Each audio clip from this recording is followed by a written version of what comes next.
Japan, 1945. One bomb demonstrates the awesome power of nuclear fission. That same power is now being harnessed for peaceful purposes, but always remains potentially dangerous. 1979. An accident at 3 Mile Island in Pennsylvania sends thousands fleeing.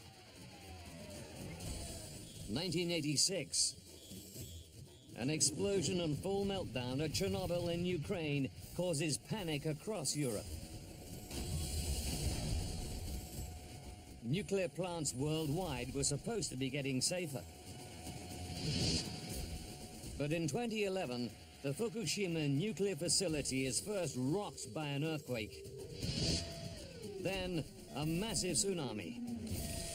Japan is about to enter another radiation nightmare, while the world is reminded of its double-edged pact with the atom.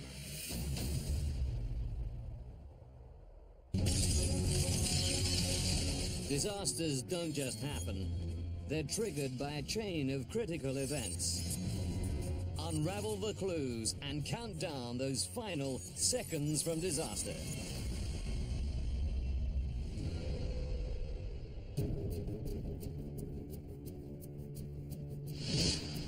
Northern Japan, March the 11th, 2011.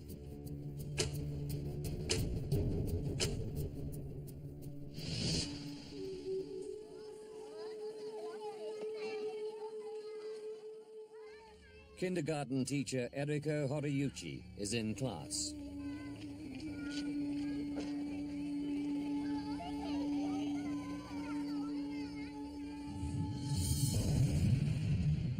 The room begins to shake. The tremors were enormous and went on for ages.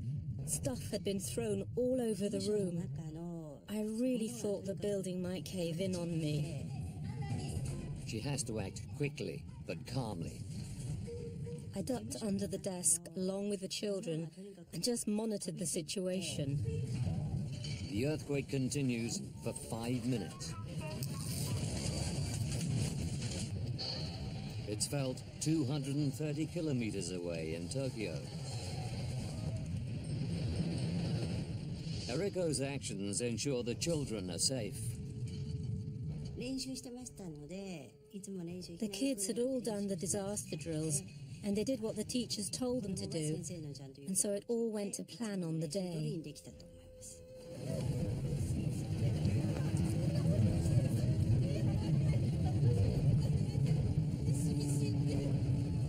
Skyscrapers shake, and buildings collapse.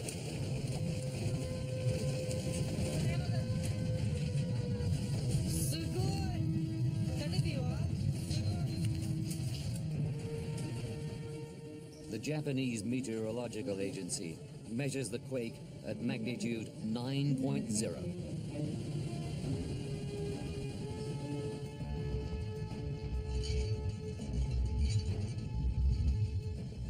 It's the most powerful earthquake ever recorded in Japan.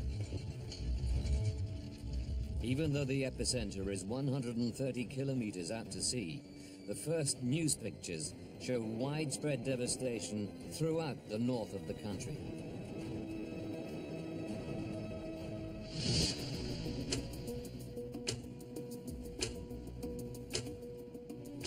In central Tokyo, communications expert Kenichi Shimomura hurries to the Prime Minister's underground crisis center.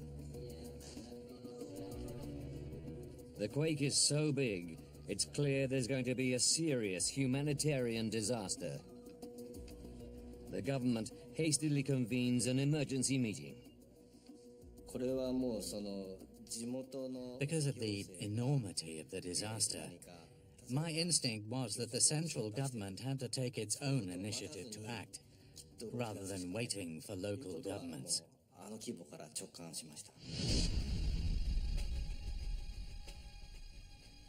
5 of Japan's nuclear plants are in the disaster zone.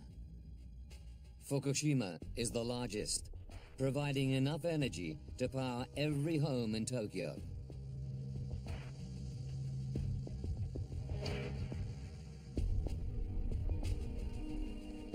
The Prime Minister's team has no direct link to the power plants.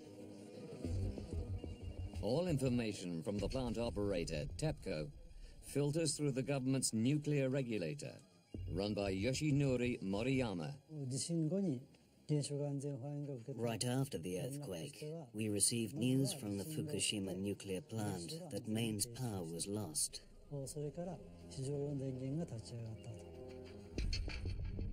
Fukushima is just 178 kilometers from the epicenter of the earthquake.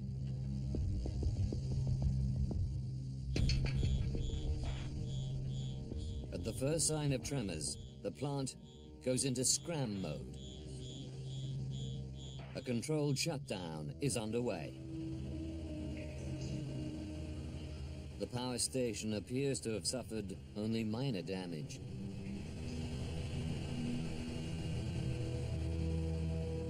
But the earthquake has destroyed key power lines which feed the plant.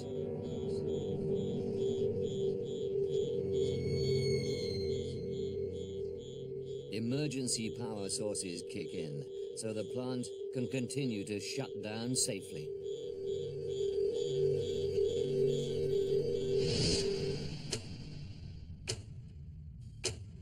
(2:55 p.m.)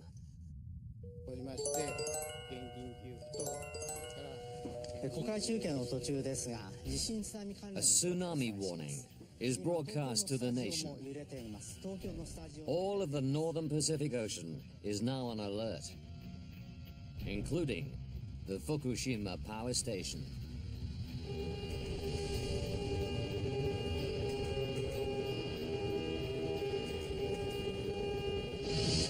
At Teacher Eriko's school, all the pupils have survived the earthquake unscathed. Emergency plans call for everyone to evacuate. She packs the children into buses to take them down the hill from the school to their homes on the coast. She has not heard the tsunami warning.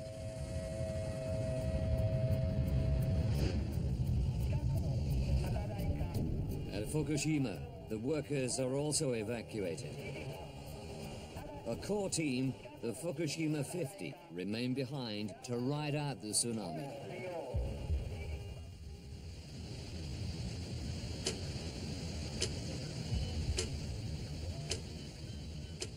All along the Japanese coast, live news cameras relay images of the tsunami racing towards land.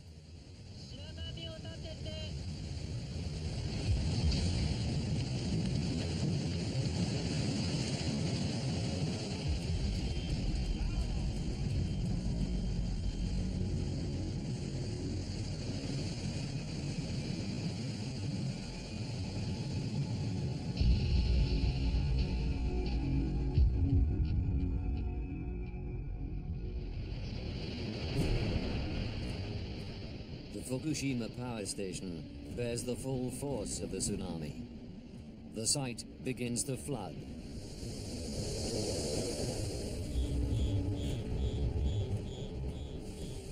Almost all power is lost.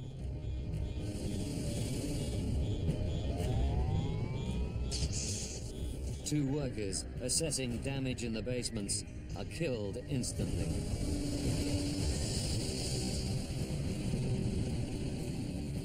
Control rooms plunge into darkness. The Fukushima 50 can't monitor pressure or temperature. Worse, the cooling systems have failed.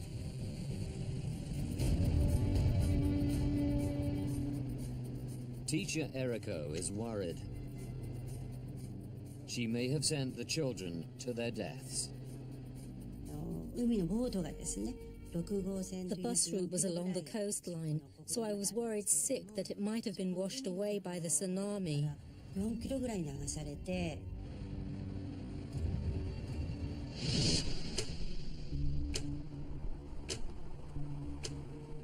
The Tokyo Crisis Center. Prime Minister Naoto Kan arrives to learn that the Fukushima plant has lost all power.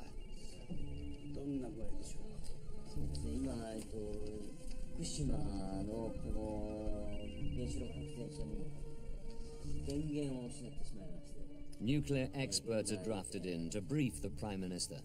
原子力閣内で Even those experts couldn't decide what should be done because this was totally beyond what they could have predicted. つまり彼らにとって想定外だったから。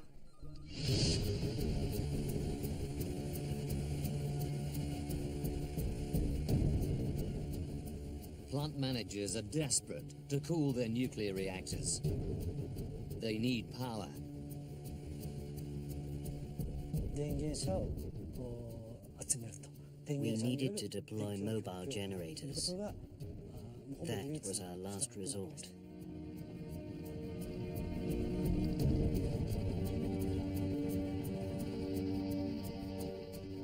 Roads around the power station are severely damaged.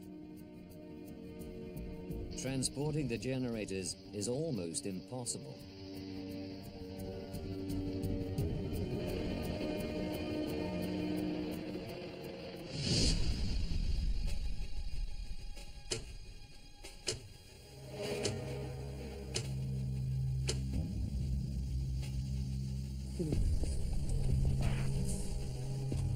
In the damaged control room of reactor number 1, engineers are trying to find out what's happening inside the reactor.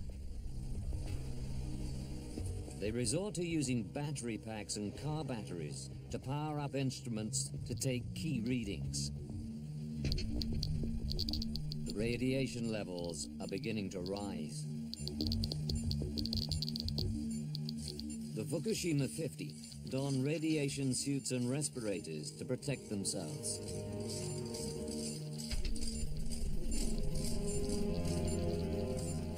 Their instruments reveal that pressure is rising inside the reactor. They must find a way to bring the pressure down.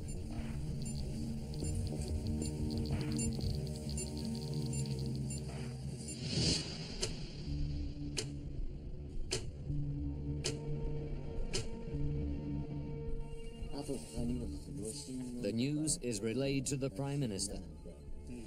He declares an official state of nuclear emergency. I heard the PM repeatedly say, almost to himself, this is really serious. Decisive action is needed, but there is very little information to work from. They have no real-time readings and no direct communications with managers at the power plant. Even so, scientific advisors believe they have a solution to avoid the buildup of pressure inside the reactors. Pressure inside the containment vessel must be kept low at all times. To release pressure, there's a valve. If you open it, pressure can be released outside. The Prime Minister's advisors recommend the valves are opened to release steam.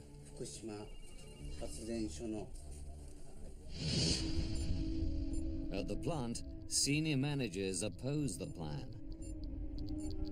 They fear if steam is vented, radioactive materials could escape into the atmosphere.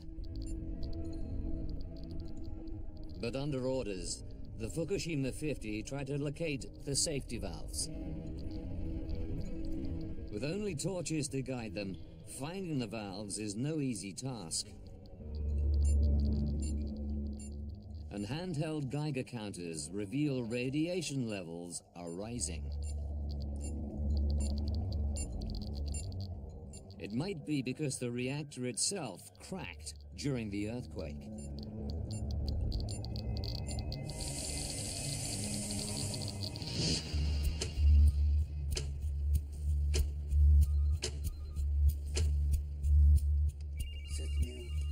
The Prime Minister receives more bad news. Mobile generators have made it to the plant, but that's not enough. The tsunami had thrown debris all over the site, so the mobile generators had problems driving into the power station and had trouble reaching the reactor buildings. Cables to the reactors are too short. The plant is still without power.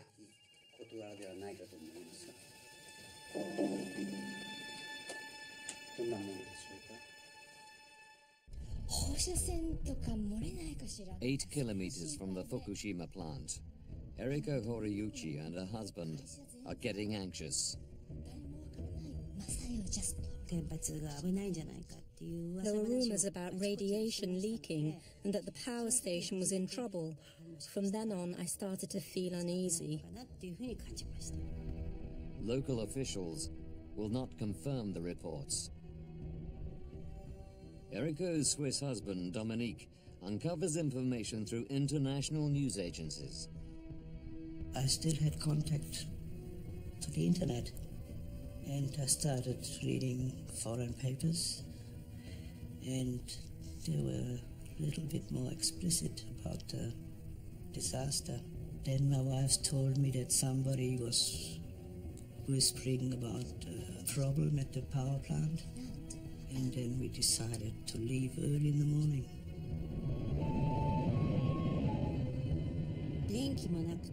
The roads were cracked, so we didn't know how we could get out. We decided to wait until 5 a.m. to leave. Navigating damaged roads in the dark would be too dangerous. Eriko and her family choose to wait until dawn.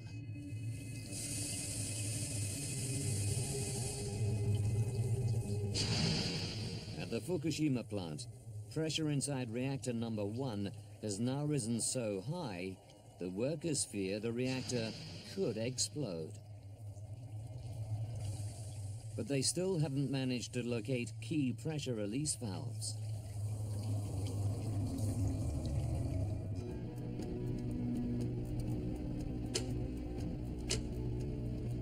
Saturday, March the 12th.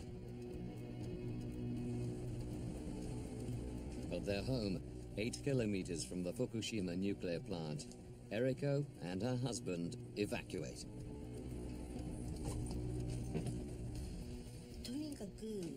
We decided to get as far as possible from the power plant. We left at 5 a.m. and at 6 a.m. there was a general announcement ordering people to evacuate. Just 1 hour after they leave, massive traffic jams block the roads. Tens of thousands of residents are heading for evacuation centers as fear of radiation spreads.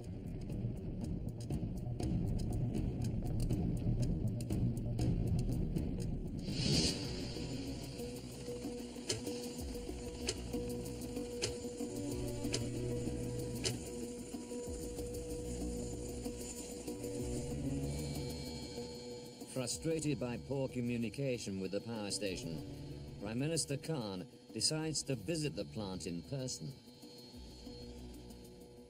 We flew for miles and miles, and the scenery was the same as far as the eye could see.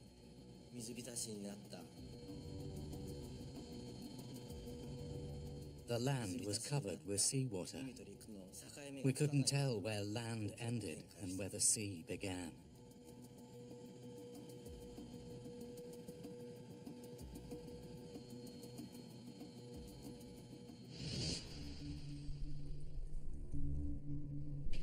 Once at the plant, the Prime Minister demands a meeting with managers. He wants to know why reactor pressure release valves have not been opened. They said the valves would be opened within 4 hours or so. Then the PM said to him, "You've been saying the same thing since yesterday, but it hasn't happened. Why is that?"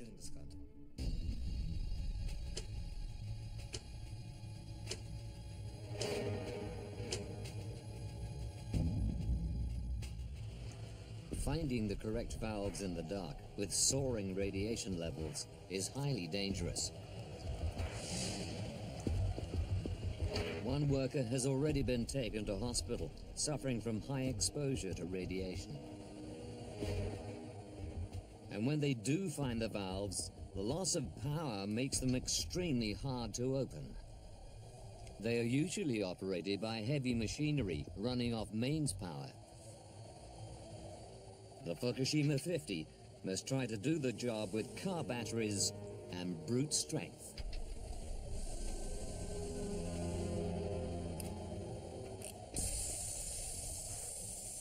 The valves were opened, and as a result, pressure inside the reactor decreased.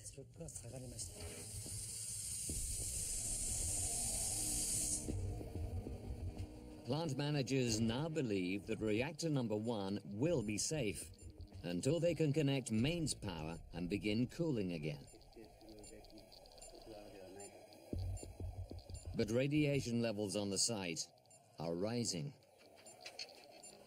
Engineers hope it's because they've just released radioactive steam while opening the valves. But it may indicate that the 15-centimeter thick steel reactor is cracked, and that a core meltdown has caused fuel to escape from the reactor itself. The danger is far from over. 3:36 p.m. A massive aftershock rocks the plant. The power station reported that they felt a huge tremor. Almost immediately, the building which houses reactor number 1 explodes.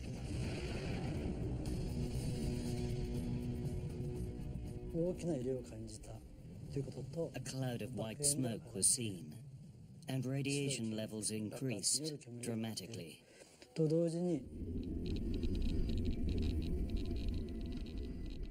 Workers detect radiation levels 1,000 times higher than usual near reactor number 1.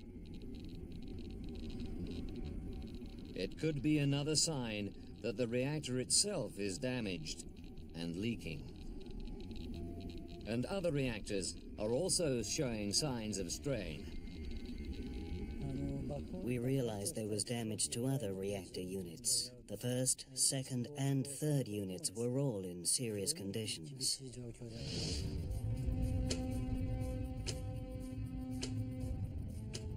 Two days later,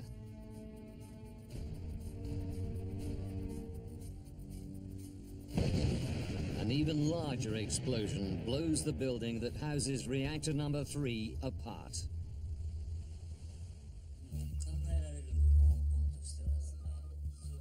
The explosion is exactly what the Prime Minister feared.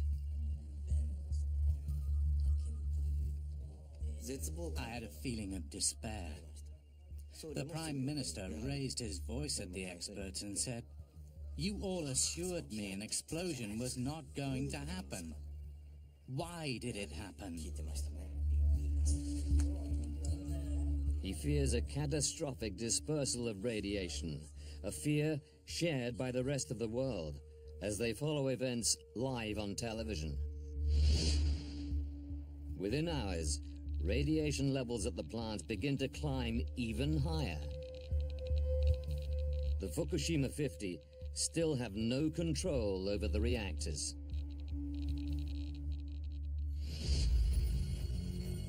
Prime Minister Khan is forced to face some hard truths in a live television broadcast. 今後さらなる放射性物質の漏洩の危険が高まっております。 180,000 people are now forced to seek temporary shelter far from their homes, with no idea of when they may be allowed to return.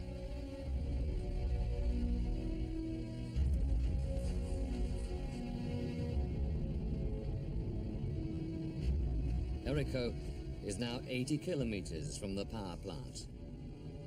But such is her fear, she wants to get even further away. We decided to go abroad, but there were no seats left on any flights. We thought we'd try and go as far as possible from Fukushima Airport, but there were no flights available anywhere.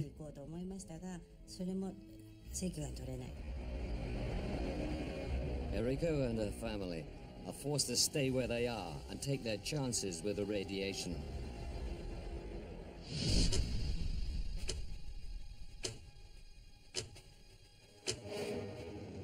And the very next day, another explosion causes a huge fire in reactor building 4. After the first explosion, we tried our best to avoid the other two. But unfortunately, we could do nothing to stop them. That is a fact.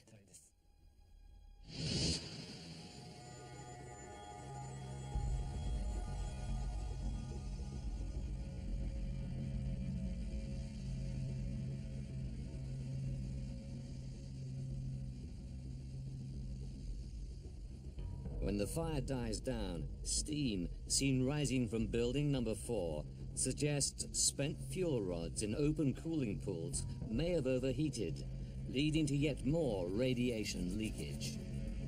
Or full catastrophe, meltdown.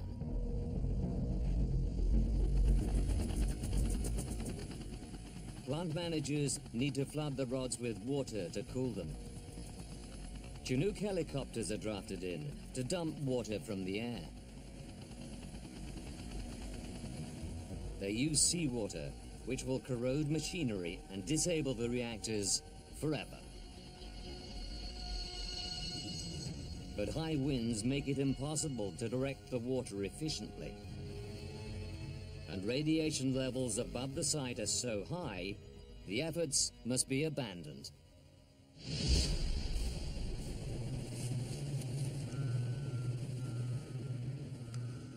Only the fire department is capable of flooding the fuel rods with enough water to make a difference.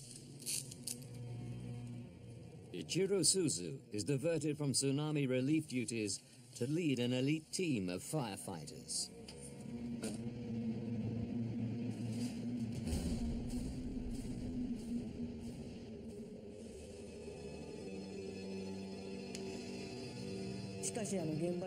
When I arrived in Fukushima, I felt that I wanted to live up to the expectations of the country.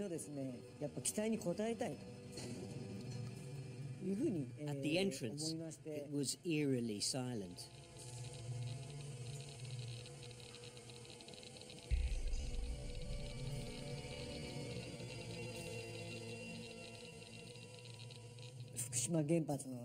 The inside of the Fukushima power plant really did resemble something from a monster movie. Suzu and his team brave the dangers and spend days spraying water onto the spent fuel pools on site.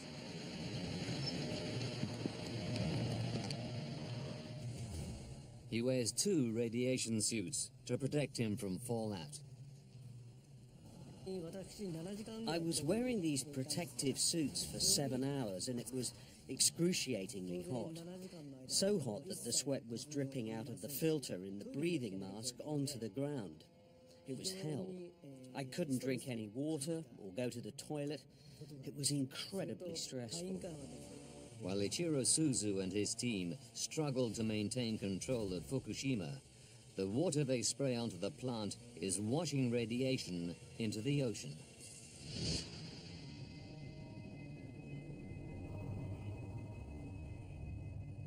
And 230 kilometers away in Tokyo, reports begin to emerge that supplies of drinking water may be affected.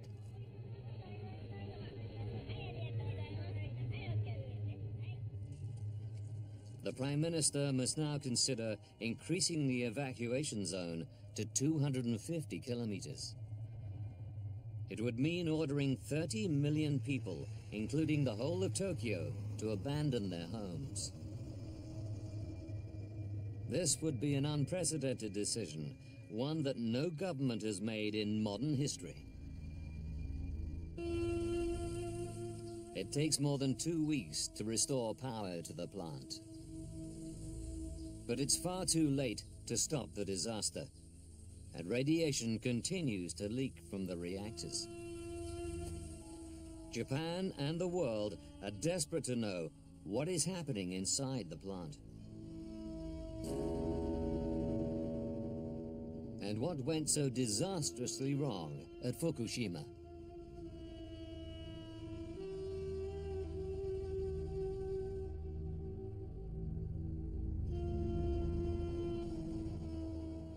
Within days of the tsunami, official investigations are already underway. The Japanese government invites the UN's nuclear energy watchdog to visit Japan. They work with Japan's energy experts to gather information about how to deal with the continuing crisis at Fukushima, and how to make sure it never happens again. Leading the team of international experts is nuclear physicist Dr. Mike Waitman. When you first go onto the site, it looks a well looked after site.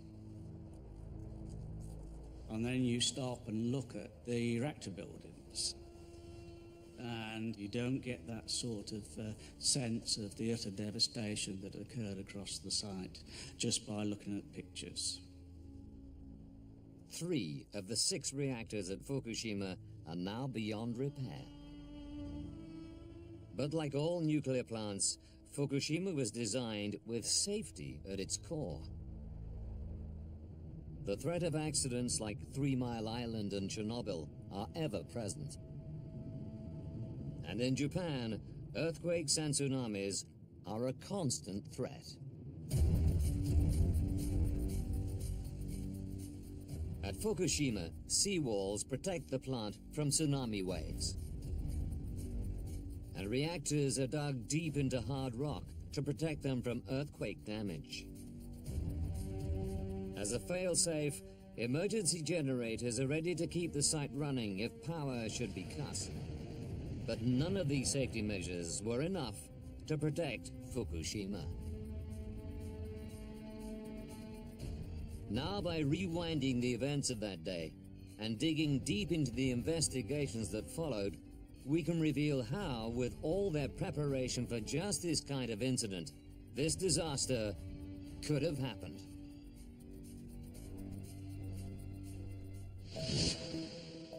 Mike Waitman examines Fukushima's defenses to understand what went so catastrophically wrong. He finds some crucial flaws in the original design of the plant. He suspects that designers were more concerned with the threat of an earthquake than the dangers posed by a tsunami.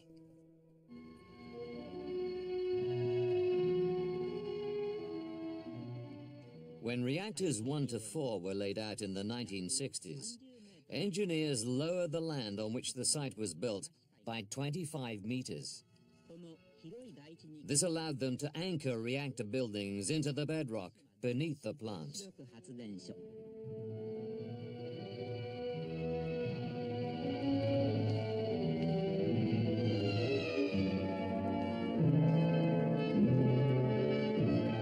It would prevent them from collapsing during an earthquake, but it left the site vulnerable to tsunamis.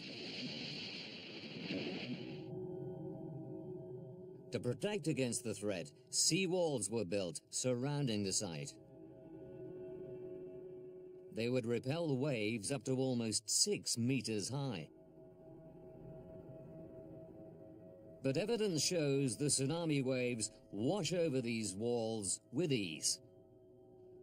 Given that the inundation from the tsunami, in this case, reached 14, 15 meters and spread right around the reactor buildings, right across the site, that was far below what was needed to protect against such a tsunami.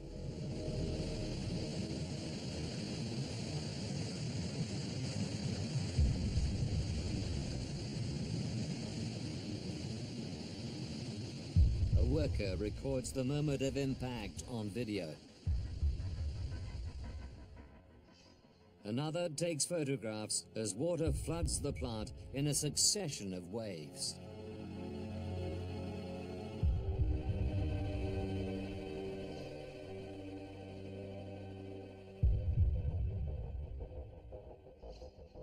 The tsunami walls were too low. This simple design flaw led to a catastrophic series of events that would leave the plant in danger of meltdown. During the earthquake, power is lost. The most powerful quake in Japanese history brings down Maine's power lines. At the point of the earthquake, the reactors shut down their operations automatically. That's what they do. Following standard procedure, emergency generators kick into action. All nuclear power stations have backup power systems. On this side, with 6 reactors, they had 13 diesel generators, and they operated as they're supposed to do. But then, the tsunami hits. As thousands of tons of water wash over the site, most of the diesel generators are flooded. The diesel generators were located in the bottom of the turbine buildings and other lower level areas of the site, and that made them vulnerable to widespread flooding. Flood protection doors are no match for the tsunami. All power is lost. Engineers cannot control the amount of heat generated in their huge reactor pressure vessels. First thing to notice is the reactor pressure vessel. It's a large structure. It's about the size of a double-decker London bus. But within that, it's really acting like a kettle. Deep inside the reactor, nuclear reactions create heat to produce steam, which then drives turbines. When the power cuts out, water, which prevents the system from overheating, stops flowing. But the nuclear reactions continue, and so the fuel still pumps out heat. Cooling is fundamental to ensuring the safety of nuclear reactions. But you have to keep on cooling that reactor down in order to keep it safe. Plant managers have no power to keep cooling pumps going. Fuel rods begin to overheat, turning to liquid. This meltdown releases large amounts of radioactivity. And temperature and pressure gauges across the plant are out of action, so managers have no knowledge of the state of their reactors.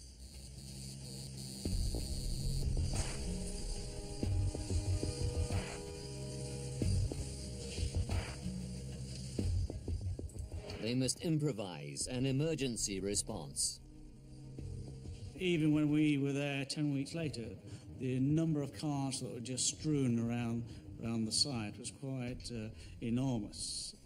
What they were doing is they're trying to take car batteries and then using that to power up instruments to see whether they get any readings from what was happening in the reactors.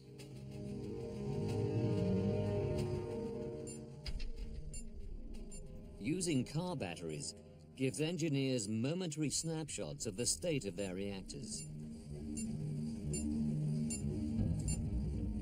How do you know how much water is in the reactor? Where is it? What are the flow rates around the systems? They tried what they could to try and get readings from them. With these batteries, the Fukushima 50 are able to take important readings. They could also open safety valves. But these readings offer only brief glimpses of reactors heating dangerously and approaching meltdown. Without power to run their cooling systems, there is nothing they can do to stop it. And worse, because of the design of the plant, it leads to yet another problem they can't stop.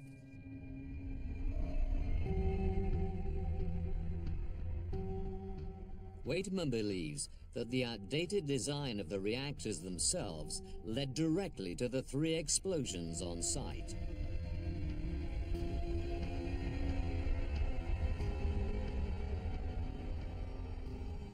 Tons of nuclear fuel are housed in fuel rods and usually kept cool by a flow of cooling water. Coating the rods is a thin layer of a rare metal, zirconium, that protects the rods from excessive heat, yet allows the nuclear reactions to continue. But when the temperature rises, zirconium becomes highly reactive. Because you've got a lot of the zirconium in the core, and if it all gets overheated, then it can react aggressively with the steam and the water to create hydrogen.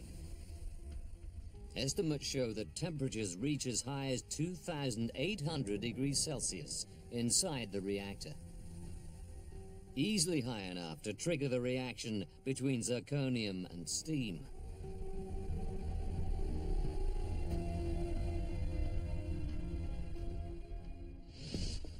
As highly flammable hydrogen builds up dangerously, managers vent it out into the concrete shell surrounding the reactor. Radioactive material from the fuel rods also escapes. From there, it's slowly vented outside through safety valves. But not all the hydrogen makes it into the open air. Large amounts escape into the higher reaches of the building. The Fukushima 50 cannot stop the gas from igniting. There would be broken equipment there. It only needs a small amount of energy to be able to spark it.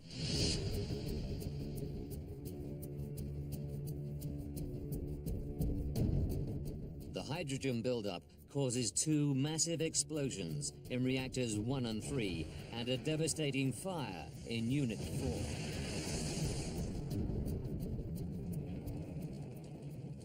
It causes shock waves around the world.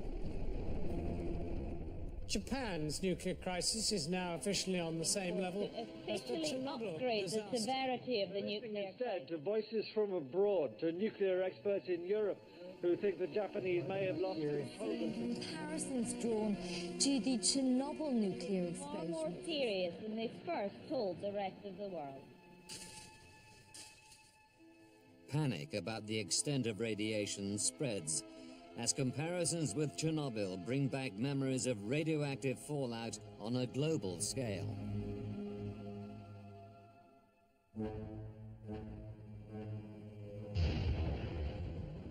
At Chernobyl, 8 tons of nuclear fuel were thrown up into the Earth's atmosphere when the reactor was blown apart.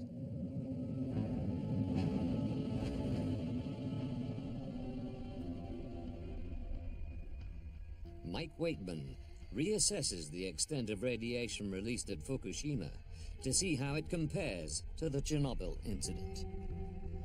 People have looked at the comparison between Fukushima Daiichi and Chernobyl. In fact, it was 1/10 of the amount of radiation that was released, so it wouldn't have spread as far. Wakeman knows Fukushima had the potential to be much worse, perhaps as bad as Chernobyl. If hydrogen had remained inside the reactors, pressure would have become so great that an explosion could have blown open not just the reactor containment buildings, but the reactors themselves. Reactor 3 contained 88 tons of both plutonium and uranium fuel, which could have been exposed and dispersed. Exactly what happened at Chernobyl in 1986. When managers followed the Prime Minister's order to release steam and reduce pressure within the reactors, this disaster was averted. Waitman concludes that engineers made the right decisions on site to avoid further catastrophe. 2 weeks after the tsunami, power was restored to the site, and the temperature inside the reactors was brought down gradually. But melted fuel still remains, and it continues to release radiation. Only robots can get near the reactors now.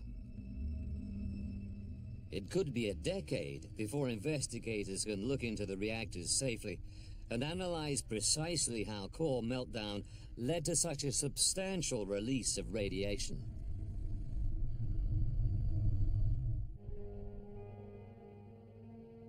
Knowing how the defenses failed and led to a catastrophic chain of consequences, Mike Waitman now examines whether the power company which runs the plant, TEPCO, could have done anything to avoid the disaster.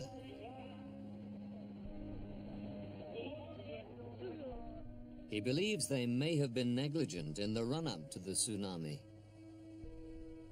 In 2002, TEPCO took part in a study into the impact of tsunamis on power plants. They concluded there was a 0% chance that an earthquake large enough to cause a damaging tsunami would affect the Fukushima plant in the next 30 years. They were wrong.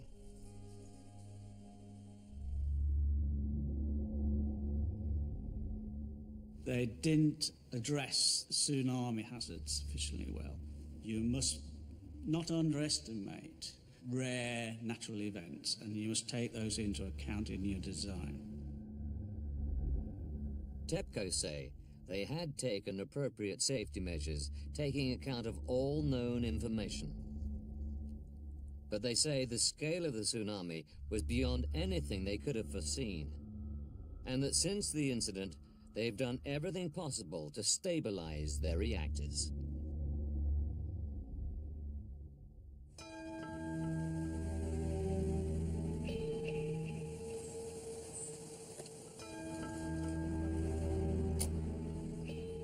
After the disaster, the fallout from how it was handled spreads far and wide.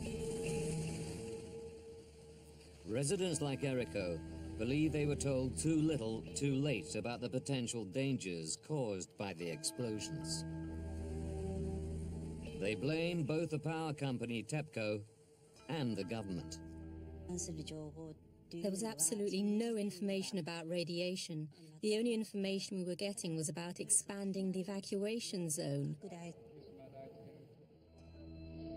The government itself struggled to ensure the release of information. The Prime Minister was personally committed to being open, but he was dependent on his advisors.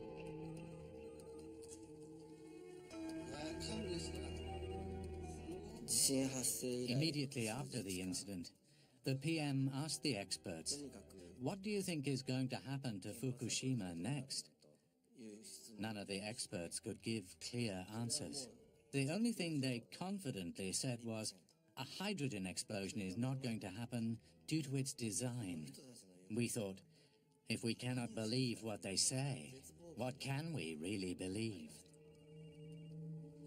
The Prime Minister's experts had few details at their disposal because so little information was coming from TEPCO. What did the people in close connection with the Fukushima nuclear plant, such as TEPCO, really know? And did they share all their knowledge with the government? Prime Minister Naoto Kan was caught up in events beyond his control. 5 months after the tsunami, he was forced to resign, with no end to the Fukushima disaster in sight.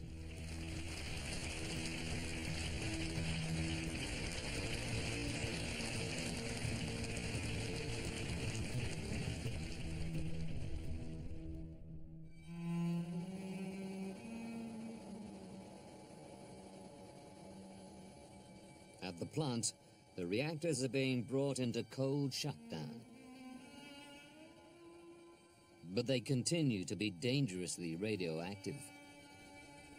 Clearly, the incident is still not under full control, and it may take some years before you get full access.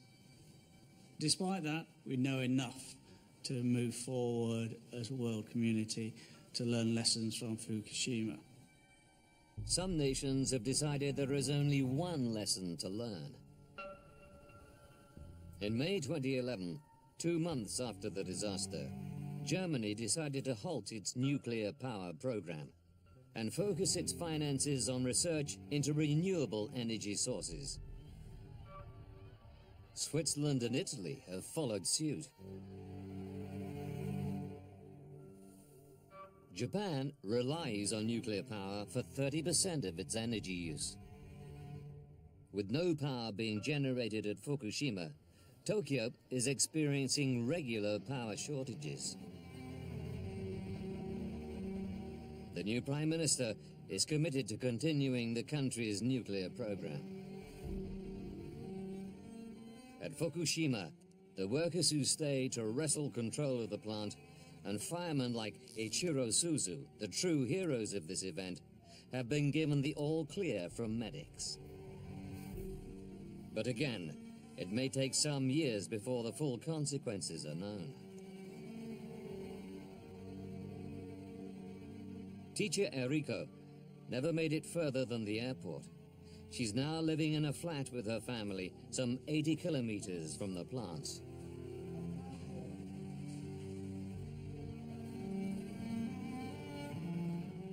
The bus her kindergarten class traveled home in missed the tsunami. All the children survived. In the area around Fukushima, the disaster's effects will remain for many years to come. An exclusion zone 20 kilometers around the plant is still being enforced. All farms are abandoned. 4 centimeters of radioactive topsoil must be removed from every plot of fertile land. Until then, no crops can be grown again. It could be 10 years before 100,000 people in evacuation centers across the region will be allowed to return to their homes.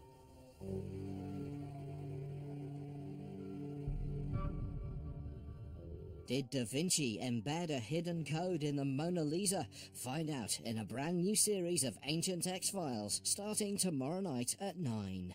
Next, we visit the Great Lakes.